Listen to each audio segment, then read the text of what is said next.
Creativity is a practice of perception. It asks us to step into uncertainty, the very space the brain avoids, and to question the assumptions that shape our world. When we stop seeking comfort in what we already know, we open to what wants to be known through us. Every act of genuine creativity mirrors awakening itself, an unlearning of conditioned ways of seeing, so that new possibilities can emerge. The mind doesn't leap into the unknown. It is guided step by step by a deeper intelligence that reveals itself only in openness. Beau Lotto is a professor of neuroscience, formerly at University College London, and now at the University of London, as well as a visiting scholar at New York University. For more than 25 years, his research has explored the biological, computational, and psychological mechanisms of perception, how humans and even bumblebees make sense of the world. Because nothing interesting begins with knowing, it begins with not knowing. Uncertainty is such a difficult, dangerous thing that evolution has created a brain that tries to avoid it altogether, to the extent that we have things like confirmational bias. Well, we'll start looking for evidence to confirm what we assume to be true already. That we would rather hold on to assumptions that we know don't work, because that is safer, we think, than questioning them and stepping into a place that we don't actually know. We do almost everything to avoid uncertainty. And yet the irony is that that's the only place we can go if we're ever going to see differently. And that's why creativity, seeing differently, always begins in the same way. It begins with a question. It begins with not knowing. It begins with a why. It begins with a what if. At the heart of Beau's work lies a profound insight. Creativity begins not with certainty, but with a question. It starts in the unknown. To be truly creative, we must learn to be comfortable with uncertainty, and even to unlearn much of what evolution has wired into us. Creativity unfolds through small, deliberate steps that expand our space of possibilities. Each step requires us to question the assumptions that shape how we see reality. The essence of creativity is the courage to doubt what we believe to be true. Only by doing so can we see differently. When a creative person seems to make a giant imaginative leap, what we are really witnessing is their openness and willingness to challenge assumptions, allowing them to move through mental steps that others cannot see. In this way, creativity is not the opposite of logic. It is logic at its most evolved and imaginative form. Key insights from Beau on creativity. Creativity begins with uncertainty, not with having the right answer. To be creative, we must question our assumptions and unlearn fixed patterns of thought. The brain doesn't make great leaps. It moves step by step through logic, connecting ideas in ways that seem invisible to others. What appears as inspiration from the outside is actually high-level logic in motion. True creativity equals curiosity, plus courage to challenge assumptions, plus logic. Our assumptions and the process of vision is both our constraint and our savior at the same time, right? Because our brain evolved to take what is meaningless and make it meaningful. If you're not sure that was a predator, it was too late, right? So your brain evolved to take this meaningless data and make meaning from it, and that's the process of creating perception. And then we hold on to those assumptions. They create attractor states in your brain, right? And they become very stable. So how could we see differently? It's by engaging the process of creating perception. Well, the first step in that is to not just admit, but embody the fact that everything you do right now is grounded in your assumptions. Not sometimes, but all the time. Because if you don't accept that, then you'll never create the possibility of seeing differently. So much of Deviate if people walk away with anything, it's knowing the process of perception. In some sense, I want them to know less at the end than they think they know now, because nothing interesting begins with knowing, it begins with not knowing, right? Because the next step is to then identify your assumptions, because most of everything that we do, we don't know why we do what we do. And then the final step is to question those assumptions, okay? But questioning assumptions is incredibly difficult. Because to question assumptions, to doubt what you assume to be true already, especially if that assumption defines who you are, is to do the one thing that our brain evolved to avoid, which is uncertainty.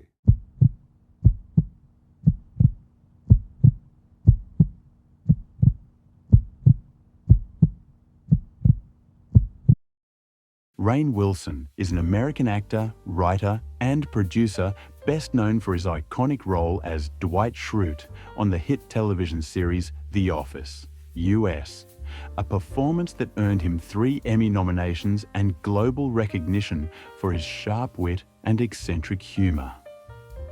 Beyond acting, Wilson is a deeply reflective thinker and spiritual seeker.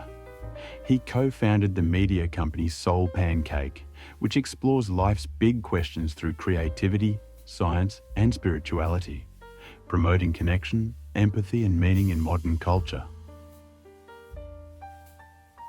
Creativity is absolutely for everyone. I firmly believe that have quote-unquote creative blocks, and I know my share of friends do as well. If they're at just some stuck point, they're not sure what to do with their lives or their writing or their photography or their filmmaking or whatever it is that they're doing. I think the best advice is you have to change your life up completely.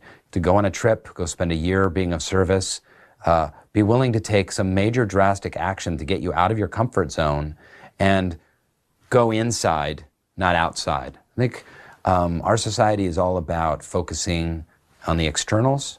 Oh, these people like me, I'm successful because of these people, they view me as being good, and we need to take that vision, and instead of expanding it outwards, we need to look inside ourselves.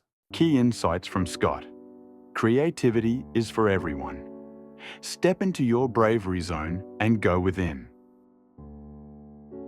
Anthony Brandt is an American composer and professor of composition at Rice University's Shepherd School of Music. He is the co-author with neuroscientist David Eagleman of the acclaimed book The Runaway Species: How Human Creativity Remakes the World, which examines how innovation arises from remixing the familiar into the new. Through his music, teaching, and research, Anthony Brandt champions the idea that creativity is our defining human trait, a force that connects the arts, science, and the very essence of being alive. The fact of the matter is we all are born with a creative license. We have this software running in our brain. When I look at my heroes in composition, they are all incredible risk takers. And it's a constant reminder that you can't introduce something new to the world and be certain of the results. And so tolerating the risk, living with the risk, even enjoying it, is again part of being a creative person. Key insights from Anthony. Everyone is born with a creative license. Be a risk taker. Scott Barry Kaufman is an American psychologist, author, and educator known for his pioneering work on creativity, intelligence, and human potential. He earned his PhD from Yale University and has taught at Columbia, NYU, and the University of Pennsylvania.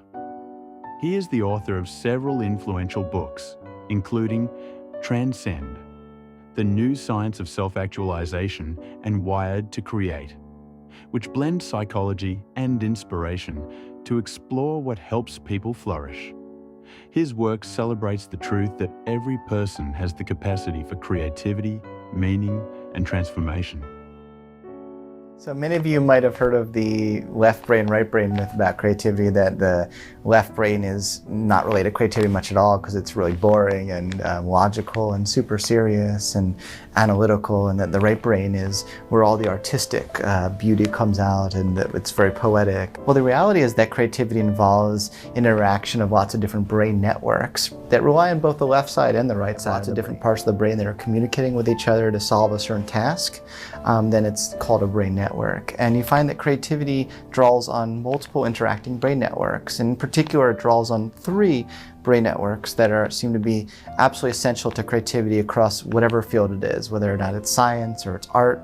One of those brain networks that's important is what's called the executive attention network. And the executive attention network allows you to integrate lots of information in your head at one time, hold stuff in your working memory, maintain strategies that you're currently working on at one time so you don't forget what your strategy is or forget what you already did and then redo it. The executive attention network is also helpful for inhibiting obvious responses or the first things that come to your mind. And so creativity is important to access remote associations. So the executive attention network is going to be helpful to inhibit the most immediate obvious things that come to mind.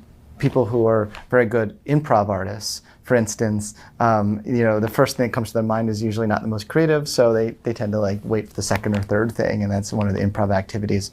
So the second major brain network that's important is the default mode network, but I like to call it the imagination network because it's very active, it's highly active every time we turn our focus of attention inward, and we focus on our daydreams, we focus on our future goals, on when we're ever trying to take the perspective of someone else. So it's very important for having compassion for someone else because it allows us to imagine what someone else is thinking or feeling. And so that's the imagination brain network. And then the third major brain network that's important for creativity that I think is a very underrated brain network, it's called the salience brain network. And that's associated with what is most salient in our environment, what is most interesting to us. Before we think through consciously about a creative activity, and even before we activate our imagination, there's a process before both of that where we have a subconscious process where the salient brain network tags things as interesting or not interesting in our environment, and it either feeds it to our imagination network or to our executive attention network to pay attention to. Creativity involves the interaction of all 3. It's when we're captivated by the moment, we're mindful, but we're also imaginative, and we're also motivated and passionate to engage in the creative activity. Key insights from Scott. Creativity happens when we are captivated by the moment, when we are motivated, when we are passionate to engage. Ethan Hawke is an American actor, writer, and director celebrated for his depth, authenticity, and artistic curiosity. Rising to fame in films such as Dead Poets Society, Before Sunrise, and Training Day, Hawke has built a career defined not by celebrity, but by his devotion to art as a means of truth and transformation. His reflections on art often challenge the notion of success, urging us instead to live with openness, courage, and creative honesty. Hawke's widely acclaimed TED Talk, Give Yourself Permission to Be Creative, expresses his core message: that creativity is not a luxury for the few, but a birthright for all, a way to make meaning, connect deeply, and celebrate being alive. The beauty of jazz music is that there's no plan. There's a plan, there's an architecture. Let's take something obvious like My Favorite Things, right? John Coltrane's My Favorite Things. If people know one jazz thing, often they'll know that one. And he takes this famous song, da-na-na-na-na-na-na, right? And they all start riffing on it. The musicians start riffing on it, and they find a new melody inside it, and it changes, and then mysteriously comes back around again. And spontaneity mixed with discipline and intelligence, it evolves into something you cannot plan that is more sophisticated and more interesting than something the intellectual mind can plan. When you're really being creative at your best, you've used your discipline to open up your subconscious. In a way, you're channeling yourself, and you're channeling your own questions and your own seeking and your own, which is deeply connected to your own. We all have it. You know, we all have an essence, a center that is us. We have it the day we're born. And when you can access it, then you can access the subconscious. And that's going to be more powerful and more true than anything your intellectual mind has to say, you know. Key insights from Ethan. When you access your true essence, you access your unconscious. That access is more powerful and true than anything your intellectual, conscious mind has to say.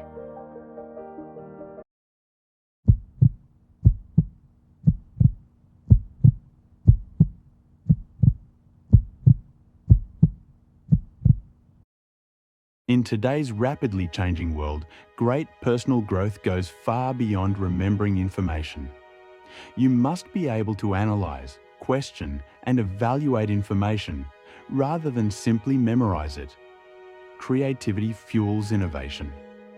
It encourages to imagine possibilities, experiment, and generate new ideas. This means valuing curiosity, risk-taking, and diverse approaches to training your mind. Distractions and boredom fuel. Creativity. Instead of viewing distractions as a nuisance and boredom as something unbearable, we can recognize them as catalysts for creativity.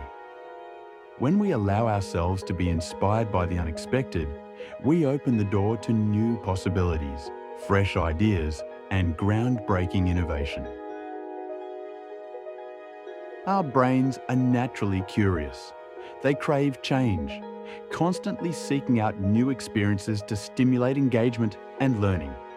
This relentless drive for novelty explains why we feel an irresistible pull toward the unexpected, a new idea, an unfamiliar sound, or even a notification popping up on our phone.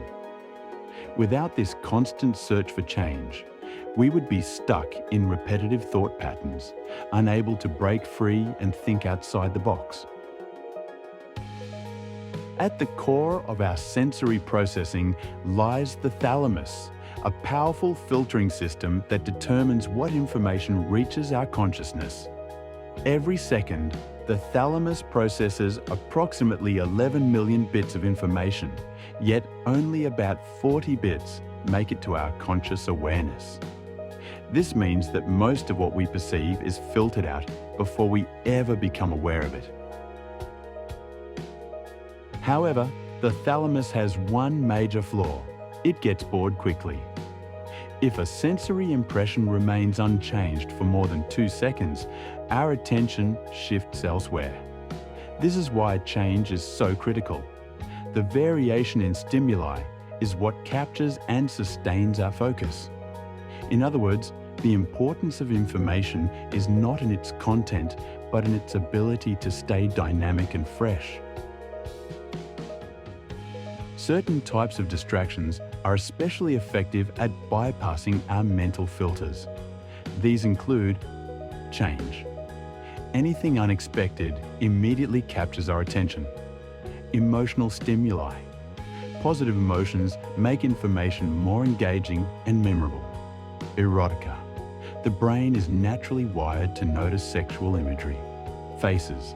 Our brains are fine-tuned to recognize and focus on human faces.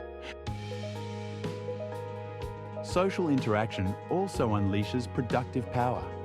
Conversations introduce new perspectives, challenge preconceived notions, and spark unexpected insights. If we were entirely resistant to distraction, we would also be resistant to inspiration. Here's how to harness your creative potential. Seek out stimulating environments. Work in places that offer moderate background activity, such as coffee shops or parks. Allow your mind to wander. Give yourself permission to explore different ideas instead of rigidly focusing on one task. Engage in social interaction. Conversations and debates can introduce fresh perspectives that fuel new ideas, embrace unexpected interruptions. Rather than resisting them, see them as a chance to think differently.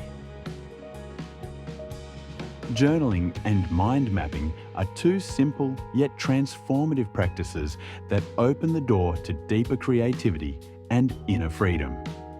They work because they give the unconscious mind a safe place to speak, and when it does, outdated beliefs and unhelpful assumptions naturally loosen their grip. As we write, patterns reveal themselves. The stories we've inherited, the fears we've absorbed, and the assumptions we've never questioned. Seeing these clearly is the first step in gently letting them go. With each entry, we make space for fresher, more authentic ideas to emerge. Mind mapping takes this a step further. By visually branching ideas, we bypass linear thinking and tap into the brain's natural associative creativity connections we never considered suddenly appear. Possibilities multiply, and the rigid structures of old thinking begin to soften. A single word or image can spark unexpected insights and new directions. Together, these practices help us unlearn what limits us and uncover what inspires us. They invite curiosity, openness, and imagination, the essential ingredients for creating a life aligned with who we truly are.